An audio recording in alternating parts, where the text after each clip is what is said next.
টানা ১৪ বছর ক্ষমতার বাইরে থাকার পর নতুন করে ঘুরে দাঁড়ানোর গল্প লিখল যুক্তরাজ্যের ঐতিহ্যবাহী রাজনৈতিক দল লেবার পার্টি। সবশেষ ৪ নির্বাচনে ব্যর্থ হয়ে জৌলুস হারাতে বসা দলটি পেল বড় জয়। ২০১০ সালের পর আবারও ক্ষমতায় ১২৪ বছরের পুরনো লেবার পার্টি।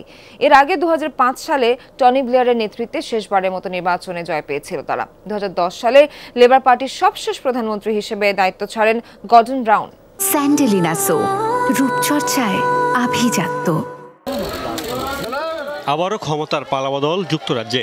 টানা ৪টি নির্বাচনে কনজারভেটিভ পার্টির কাছে ধর্ষায়ী হয়ে পার্লামেন্টে বিরোধী দলের দায়িত্ব সামলাতে হয়েছে।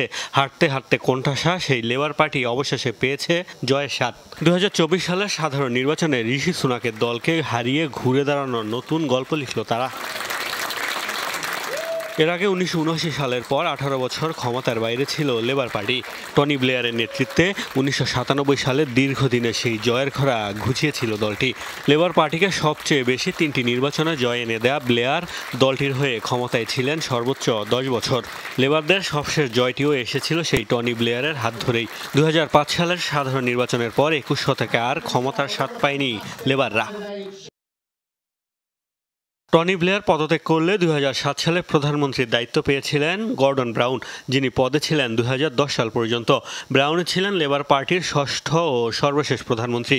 ২০২৪ সালে কের স্টারমারের হাত ধরে আবারও ঘুরে দাঁড়ালো দলটি। একের পর এক নির্বাচনে দলটি যখন ব্যর্থতার বৃত্তে বন্দী, তখনই হাল ধরেছিলেন স্টারমার। ২০২০ সালে লেবার পার্টির দায়িত্ব নিয়ে ৪ বছর পর প্রথম নির্বাচনে অংশ নিয়েই করলেন বাজিমাত। ১৯৯০ সালে প্রতিষ্ঠিত হওয়া লেবার পার্টির ইতিহাস বেশ সমৃদ্ধ। ঐতিহ্যবাহী দলটি ১৯২২ সালের পর থেকেই হয় সরকার গঠন করেছে, নয় সামলেছে প্রধান বিরোধী দলের দায়িত্ব। ১৯২৩ সালে র্যামসে ম্যাকডোনাল্ড লেবার পার্টি থেকে প্রথম প্রধানমন্ত্রী হয়েছিলেন।